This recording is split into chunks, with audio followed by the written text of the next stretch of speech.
Action.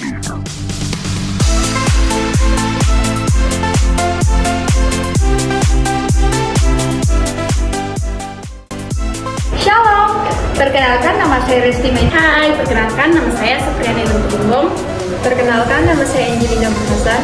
Di sini kami akan membahas tentang materi model pengembangan kurikulum Miller, Seller, dan Tabas.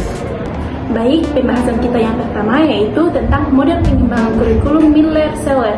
Nah, Miller dan Seller mencoba menyusun suatu model yang lebih komprehensif berdasarkan pandangan mereka tentang kurikulum. Miller dan Seller mengemukakan bahwa proses pengembangan kurikulum adalah rangkaian kegiatan yang dilakukan secara terus-menerus. Adapun model pengembangan kurikulum Miller-Seller yaitu yang pertama orientasi kurikulum, yang kedua tujuan, yang ketiga pengalaman belajar dan strategi mengajar, yang keempat implementasi, dan yang kelima evaluasi. Kemudian, adapun orientasi pengembangan kurikulum menurut Miller-Seller menyangkut 6 aspek, yaitu yang pertama, tujuan pendidikan menyangkut arah kegiatan pendidikan, yang kedua, pandangan tentang anak, yang ketiga, pandangan tentang proses pembelajaran, yang keempat, pandangan tentang lingkungan, yang kelima, konsepsi tentang peranan guru, dan yang keenam, evaluasi belajar. Kemudian, adapun orientasi ini didasarkan pada dua pemikiran, yaitu elemen romantik dan yang kedua, orientasi perubahan sosial. Sesudah pemantapan orientasi kurikulum, perlu pengembangan tujuan, baik yang bersifat developmental maupun spesifik. Tujuan umum mencerminkan gambaran peserta didik dan gambaran masyarakat.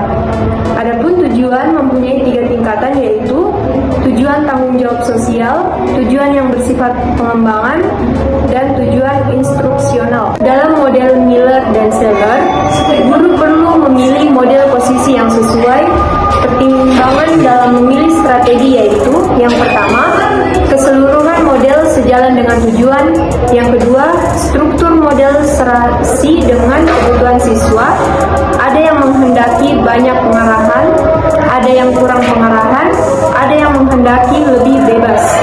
Yang ketiga, guru mendapat penataran atau in-service training yang menunjang penerapan model. 4. Sumber untuk pelaksanaan model tersedia.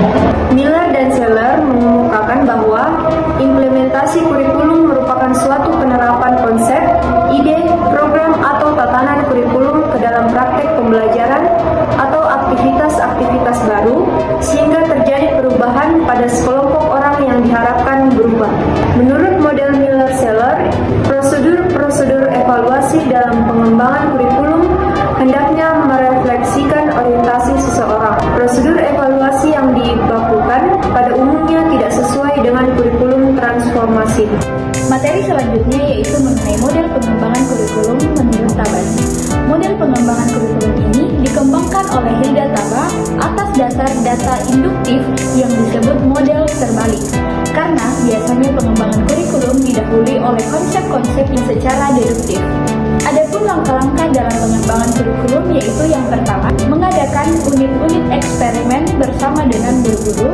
Yang kedua, menguji unit eksperimen. Yang ketiga, mengadakan revisi dan konsolidasi. Yang keempat, pengembangan keseluruhan kerangka kurikulum atau developing a framework. Yang kelima, implementasi dan diseminasi.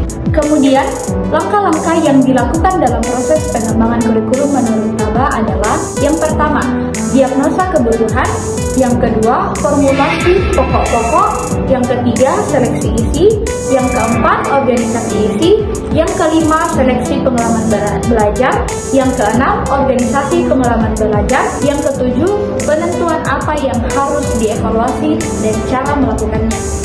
Itu dia pemaparan materi dari kami kelompok 4 mengenai model pengembangan Miller, Seller, dan Tabas. Kurang lebihnya kami mohon maaf. Sekian dan terima kasih. Sampai jumpa di video selanjutnya. Bye-bye!